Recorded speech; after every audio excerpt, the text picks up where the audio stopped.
இல்லை அது விமர்சனம் ஒரு பக்கம் இருக்குது சார். ஆனால் வந்துட்டு இந்த ஜெய் பீமுக்கு முன்னாடி வரைக்கும் சூர்யாவை பற்றி பேசின விஷயங்கள் வேறு. ஜெய் பீமுக்கு அப்புறம் வந்து தனிப்பட்ட முறையில் சூர்யாவை தாக்கி பேசுறது, ஜோதிகா ஏதாவது ஒரு மேடையில் ஏதாவது ஒரு கருத்து சொன்னால் அந்த கருத்துக்கு ஆப்போசிட்டான விஷயங்களை சொல்கிறது, ஒட்டுமொத்தமாகவே சூர்யா ஜோதிகா 2 பேர் மேலேயுமே ஒரு காழ்ப்புணர்ச்சியோடையே பண்ணுற விஷயங்கள். நீங்கள் சொல்கிறது படம் சொல்கிறது, அதை ரசிகர்கள் செய்யலை. ரசிகர்கள் செய்யலை, வலதுசாரிகள் பாஜக காரங்க அதை செய்கிறாங்க.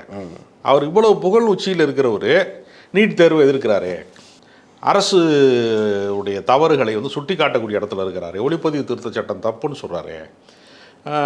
இது மாதிரி விஷயங்களில் வந்து ஒரு பள்ளிக்கூடம் கட்டுறது வந்து கோயில் கட்டுறதை விட முக்கியமானது மாதிரி கருத்துக்களை எல்லாம் பேசுகிறாங்களே.